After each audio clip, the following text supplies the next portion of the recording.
Concurserianos e concurserianas de São Paulo. Só questões de concurso chegando na área e hoje a gente vai começar as aulas da Lei Orgânica. Você que está se preparando aí para o concurso de Santos, da Prefeitura de Santos.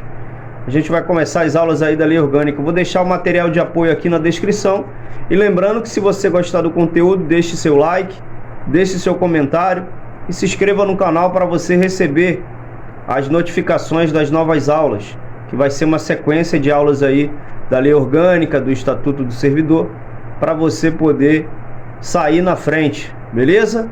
Muito obrigado aí, vamos partir para cima, vamos para a aula.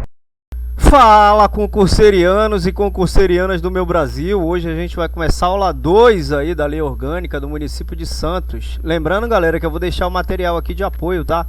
São 63 questões da Lei Orgânica do município de Santos, todas elas comentadas, tá? Depois eu vou adicionar também, provavelmente vai ser 50 questões do Estatuto. Às vezes eu faço mais porque vai abranger mais artigos para você poder estudar todos os artigos mais importantes.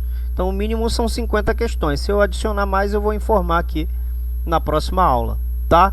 Então eu vou deixar na descrição 63 questões comentadas da Lei Orgânica para você se preparar. Preço, eu nem vou comentar o preço, porque você não vai encontrar esse preço em lugar nenhum. Então eu vou deixar essa expectativa, vou deixar esse mistério para você poder clicar lá no link e descobrir qual é o valor desse material, que é um valor super simbólico, é um valor também que ajuda a gente aqui a manter esse canal ativo, né? É um valor que ajuda a gente a continuar dando essas aulas gratuitas. São aulas de alta qualidade. Então, sem mais delongas, sem mais enrolação, vamos para a aula e vamos começar essa aula, tá? Então, hoje a gente vai falar da organização político-administrativa do artigo 4, dando continuidade à aula anterior, né? Então, o artigo 4 ele vai dizer o quê? Que o município de Santos, unidade territorial do estado de São Paulo, é pessoa de direito público interno, com sede no distrito de Santos, beleza? Então, o artigo 4 da Lei Orgânica do município, ele estabelece que o município é uma unidade territorial pertencente a quem? Ao estado de São Paulo, né? Então, vamos entender aqui cada elemento para a gente entender cada parte do texto de uma forma mais contextualizada. Então, o termo município de Santos, ele está se referindo à área geográfica que compreende a cidade de Santos. Ela fica localizada onde? No estado de São Paulo.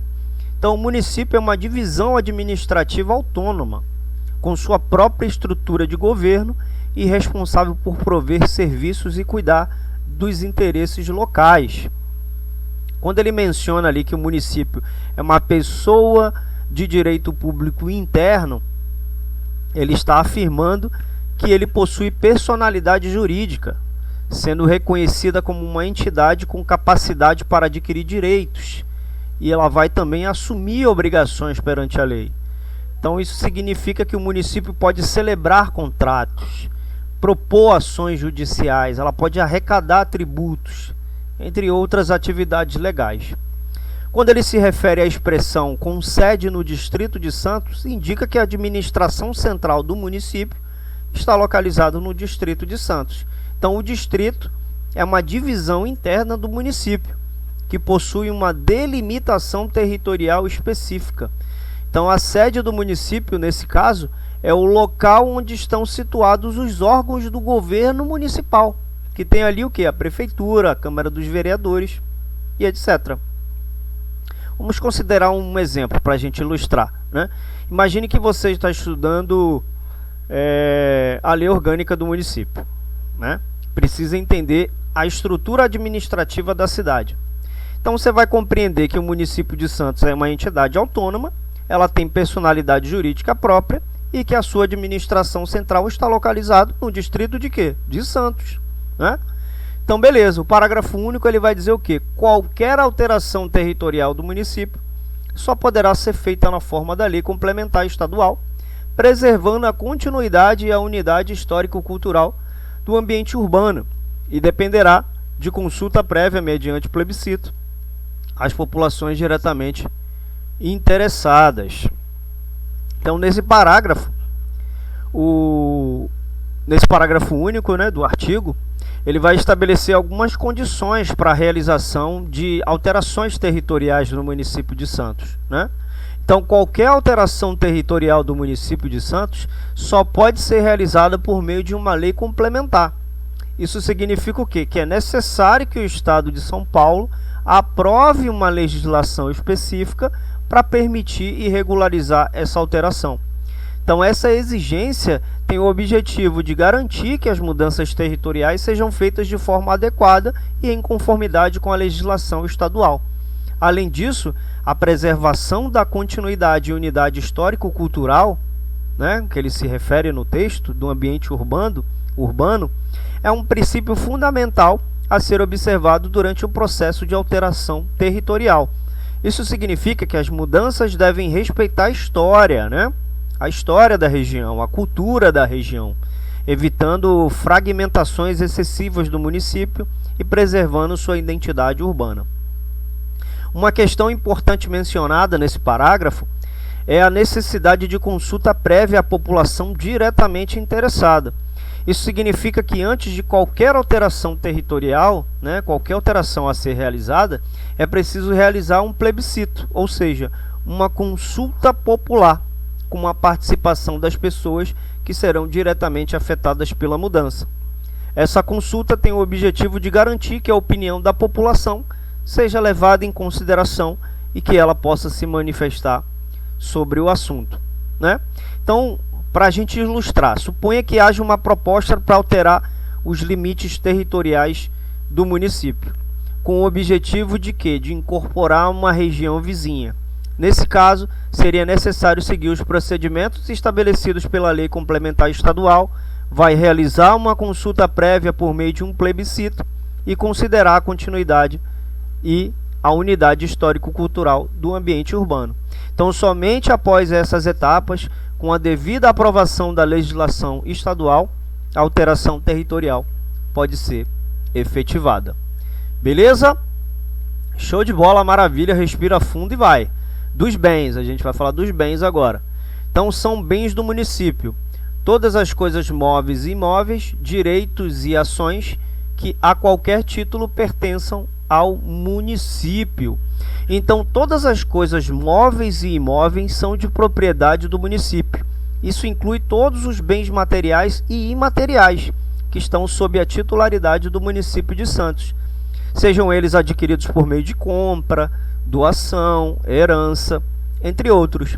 Então, esses bens eles podem incluir edifícios, equipamentos, veículos, terrenos, obras de arte, documentos, contratos, entre outros. Quando ele se refere aqui a direitos e ações, ele está se referindo a direitos legais e ações judiciais que são de propriedade do município. Então, os direitos são uma prerrogativa ou faculdade reconhecida por lei que confere ao município a possibilidade de agir ou exigir algo em seu benefício. Por exemplo, o direito de receber pagamentos devido a ele, o direito de utilizar uma determinada área para fins específicos, o direito de cobrar tributos ou taxas, entre outros. Quando ele se refere às ações, está se referindo a processos judiciais ou procedimentos legais em andamento, né? Procedimentos legais em andamento nos quais o município é parte. Isso inclui ações judiciais que o município move contra terceiros para fazer valer seus direitos e obter reparações, bem como ações judiciais movidas contra o município por terceiros. Então, são bens do município, além das coisas móveis e imóveis, os direitos e as ações. As terras devolutas situadas em seu território, aqui no inciso 2. Então, as terras devolutas localizadas no território do município, terras devolutas são áreas de propriedade do Estado que ainda não têm destino específico definido. Então, elas são consideradas bens públicos. No caso do município de Santos, essas terras devolutas situadas dentro do seu território são de sua titularidade. Então o município ele pode decidir sobre a utilização, sobre a gestão, a destinação dessas terras devolutas, de acordo, claro, com as leis e regulamentos vigentes. Maravilha? Aqui no artigo 6 compete ao município, né? Agora da competência privativa. Então é de competência privativa do município. Então somente o município tem essa competência, né? Então, no inciso 1, legislar sobre assuntos, legislar sobre assuntos de interesse local. O que quer dizer isso, né? Ele estabelece, isso significa que a Câmara Municipal de Santos, como órgão legislativo do município, ela tem autoridade para criar leis e normas que se aplicam especificamente ao âmbito local. Então, ao legislar sobre os assuntos de interesse local, o município pode abordar diversas áreas que afetam diretamente a vida dos cidadãos e o desenvolvimento da cidade. Essas áreas podem incluir, por exemplo, ordenamento urbano, transporte público, educação municipal, saúde, meio ambiente, cultura, turismo, entre outros. Então, a competência legislativa do município permite que sejam criadas normas específicas que atendam às necessidades e peculiaridades da cidade, levando em consideração suas características, suas demandas, né, e realidades locais. É importante a gente ressaltar que a competência legislativa deve estar de acordo com a Constituição Federal e as leis estaduais, respeitando ali os limites e as competências estabelecidas em níveis superiores de governo. Maravilha? Inciso 2, instituir e arrecadar tributos de sua competência. Então isso significa que a administração ela tem o poder de criar e cobrar impostos, taxas, contribuições que são de suas responsabilidades. Então os tributos são importantes fontes de receita para o município, sendo utilizado ali para financiar as atividades, os serviços públicos prestados à população, né? Dentre esses tributos do município, que ela pode instituir e arrecadar, estão os impostos, né? Que são contribuições compulsórias que incidam sobre a situações diversas, como o imposto de propriedade predial e territorial, que é o IPTU, né? O imposto sobre serviços de qualquer natureza, que é o ISSQN, e o imposto sobre transmissão de bens imóveis, que é o ITBI, entre outros. Tem as taxas, que são os valores cobrados em contrapartida à prestação de um serviço público específico, né? E tem as contribuições, que são cobradas quando há valorização de imóveis e decorrência de obras públicas, como pavimentações de ruas, implementação de rede de esgoto, entre outras coisas, tá? Então, é da competência do município instituir e arrecadar esses tributos, limitado, claro, pela Constituição Federal e pelas leis estaduais, né? Não pode extrapolar, não pode cobrar alíquotas excessivas, né? Então, no inciso 3, aplicar suas rendas prestando contas e publicando balancetes nos prazos fixados em lei. Então, também é de competência do município ao que diz respeito à gestão financeira e orçamentária do município. Então, o município ele arrecada os recursos por meio dos tributos, né, das transferências governamentais, dos convênios, e ela é responsável por utilizar essas receitas de forma eficiente e transparente, né? Então, a aplicação das rendas municipais ela vai consistir na utilização dos recursos em despesas públicas, tais como pagamento de salário dos servidores, investimentos em infraestrutura, saúde, educação, entre outros serviços e atividades de interesse público. Então, é importante a gente destacar que a aplicação das rendas deve observar o princípio da legalidade e da moralidade, da eficiência e do interesse público. Além disso, o município tem a obrigação de prestar contas, ou seja, apresentar informações detalhadas sobre as receitas arrecadadas e as despesas realizadas.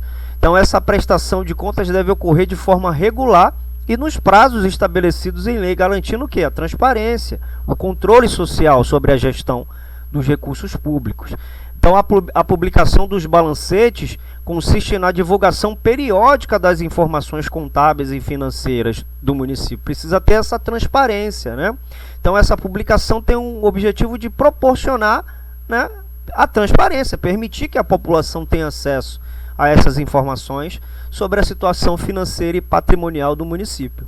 Beleza? O 4, inciso 4, criar, organizar e suprir distritos observada a legislação estadual. Então, nesse contexto, o distrito é uma subdivisão administrativa do município. Ela possui uma característica própria e é regido por normas específicas. Então, geralmente, os distritos são constituídos por áreas geográficas delimitadas, dentro do que? Do território municipal. Elas podem abrigar populações, bairros, vilas, entre outras localidades. Então, é de competência do município criar, organizar, suprimir esses distritos. Significa que ela possui a atribuição de estabelecer novos distritos. Ela determina suas divisões territoriais, suas delimitações e características, bem como extingue também distritos já existentes, se for necessário. No entanto, é importante a gente ressaltar que essa criação, organização e supressão de distritos deve estar de acordo com a legislação estadual, ali, né, estabelecidas pelas diretrizes pelo Estado, para realizar essas ações. Beleza? O parágrafo 5, né, o inciso 5 vai dizer: organizar e prestar diretamente ou sob regime de concessão ou permissão os serviços públicos de interesse local, incluindo o de transporte coletivo, que tem caráter essencial. Então, a Lei Orgânica do município de Santos estabelece que compete ao município organizar e prestar diretamente, né, essas permissões, essas concessões, né, dos serviços públicos. Então, os serviços públicos de interesse local são aqueles que atendem diretamente às necessidades da população do município. Vai proporcionar benefícios coletivos, contribuindo para o bem-estar da comunidade. Isso pode englobar serviços como abastecimento de água, coleta de lixo, iluminação pública, educação, saúde, segurança, transporte público, entre outros. Então, no caso específico do serviço de transporte coletivo, ele desempenha um papel fundamental na mobilidade urbana e na garantia do direito de ir e vir dos cidadãos. Então, o transporte coletivo engloba ônibus, trens, metrôs, barcos ou qualquer outro meio de deslocamento utilizado em larga escala para o transporte de passageiros dentro do município. Beleza? Show de bola! Então, o município ele tem essa responsabilidade de organizar e assegurar a prestação adequada desses serviços, podendo executá-los diretamente por meio de órgãos municipais, como empresas públicas, autarquias ou secretarias específicas, ou por meio de concessão ou permissão a empresas privadas. Beleza? No 6, manter a cooperação técnica e financeira da União e do Estado, programas de educação pré-escolar e de ensino fundamental. Então, essa atribuição do município demonstra a sua responsabilidade em garantir o acesso à educação de qualidade para a população, desde que a fase pré-escolar até o ensino fundamental, né? Então, a educação pré-escolar compreende a etapa anterior ao ensino fundamental, destinada a crianças ali entre 4 e 5 anos de idade. Então, vai proporcionar atividades e práticas pedagógicas que promovam o desenvolvimento integral da criança nessa fase crucial de sua formação. Já o ensino fundamental corresponde à educação básica obrigatória, destinada a crianças e adolescentes de 6 a 14 anos de idade, com o objetivo, não sei se é essa idade, tá, galera? Não sei se é de 6 a 14, acho que a lei mudou. Aqui eu estou pegando como base só para a gente ter uma base, né? Com o objetivo ali de assegurar o pleno desenvolvimento do estudante, seu preparo para o exercício da cidadania e a qualificação para o trabalho.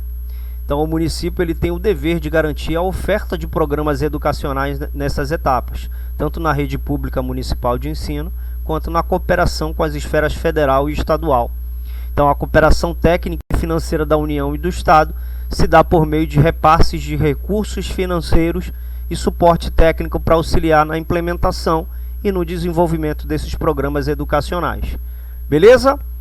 Então, é de competência do município também prestar, com a cooperação técnica e financeira da União e do Estado, serviços de atendimento à saúde da população. Então, essa atribuição do município ela vai refletir a responsabilidade de garantir o acesso da população a serviços de saúde de qualidade.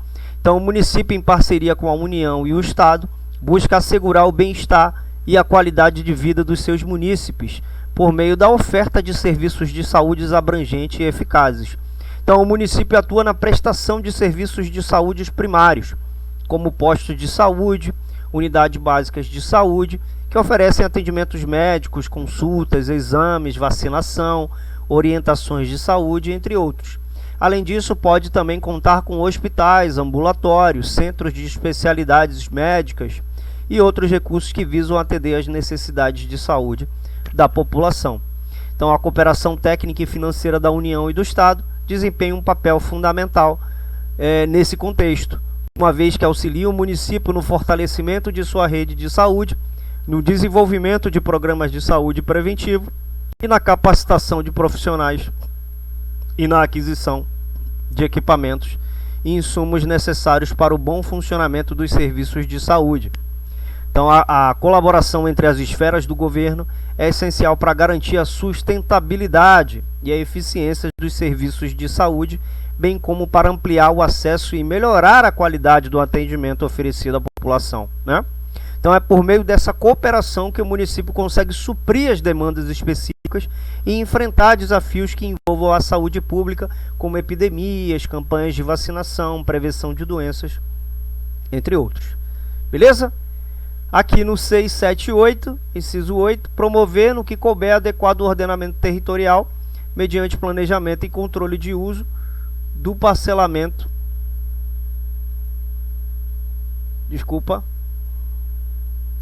Do parcelamento e da ocupação do solo urbano. Então, essa atribuição do município vai refletir aonde? Na preocupação em organizar e regular o crescimento e desenvolvimento urbano de forma sustentável. Ela vai garantir ali um ambiente urbano adequado, funcional, harmonioso, né? Então, o ordenamento territorial envolve a definição de diretrizes, de normas, instrumentos de planejamento que orientam o uso e a ocupação do solo urbano. Isso vai abranger desde a delimitação de áreas destinadas a diferentes usos, como áreas residenciais, áreas comerciais, industriais e de preservação ambiental, até a definição de parâmetros de ocupação, como densidade populacional, altura de edificações, índices de aproveitamento, entre outros. Então, o planejamento do uso do solo busca otimizar o uso dos recursos disponíveis, como infraestrutura, serviços públicos, áreas verdes e vias de transporte, de modo a atender às necessidades da população e promover o desenvolvimento sustentável da cidade. Continuando falando da competência do município, o 9, promover a proteção do patrimônio histórico e cultural, observadas a legislação e ação fiscalizadora federal e estadual. Então, o inciso 9 estabelece que o município ele vai promover ali a proteção do patrimônio histórico e cultural, respeitando a legislação vigente e a atuação dos órgãos fiscalizadores federais e estaduais. Isso implica em adotar medidas para preservar e valorizar ali os bens culturais e históricos do município, como prédios, monumentos, áreas de valor histórico, entre outros. O 10, elaborar e executar política de desenvolvimento urbano, com o objetivo de ordenar as funções sociais nas áreas habitadas do município e garantir o bem-estar dos habitantes. Então, esse inciso ele vai determinar que o município ele deve elaborar, né? Ele deve executar políticas de desenvolvimento urbano. Então, isso envolve o quê? A adoção de medidas que promovam o equilíbrio entre o crescimento urbano e a qualidade de vida, como a oferta de infraestrutura adequada, o planejamento das áreas residenciais, o planejamento das áreas comerciais e industriais, e também a preservação de espaços verdes, entre outros. No 11, elaborar e executar o plano diretor como instrumento básico da política de desenvolvimento de expansão urbana. Então, esse inciso ele vai prever a elaboração e a execução do plano diretor. O plano diretor é um documento estratégico que estabelece as diretrizes, as normas, as metas para o desenvolvimento urbano do município. Então, considerando esse aspecto vai considerar aspectos como o uso do solo, a mobilidade, o meio ambiente, a habitação, entre outras coisas. Beleza? O 12, constituir a Guarda Municipal destinada à proteção de seus bens, serviços e instalações, além de proteção e fiscalização do meio ambiente, ao patrimônio histórico, cultural, ecológico, paisagístico e as posturas do município, conforme dispuser a lei. Então, a Guarda Municipal ela tem a finalidade de proteger os bens públicos, serviços e instalações municipais. Ela, além disso, fiscaliza e protege o meio ambiente, o patrimônio histórico, cultural, ecológico, paisagístico, né? E ela tem que se fazer cumprir as posturas municipais. Então, a atuação da Guarda Municipal é definida por lei e visa garantir a segurança e a ordem pública no âmbito municipal. Também é de competência do município planejar e promover a defesa permanente contra calamidades públicas. Então, aqui ela tem que se planejar, né, e promover a defesa permanente contra essas calamidades, ou seja, ela vai adotar medidas preventivas e de resposta a desastres naturais ou situações ali de emergência que possam afetar a população e o meio ambiente urbano. Ela também vai legislar sobre licitações e contratações em todas as modalidades para administração pública municipal direta e indireta, inclusive a fundações públicas municipais e empresas sobre controle observadas as normas gerais da legislação federal. Então, por fim, o inciso 14 atribui ao município a competência de legislar sobre a licitação e contratação de todas as modalidades para administração pública municipal, tanto direta como indireta, incluindo ali as fundações públicas municipais e empresas sobre seu controle. Então, isso significa que o município ele tem autonomia para estabelecer normas e procedimentos específicos para a realização de licitações e contratações, observando as diretrizes estabelecidas na legislação federal aplicável. Beleza? Maravilha, então hoje a gente fica por aqui. Se você gostou desse material, eu espero que você deixe seu like, deixe seu comentário e até a próxima aula e tchau!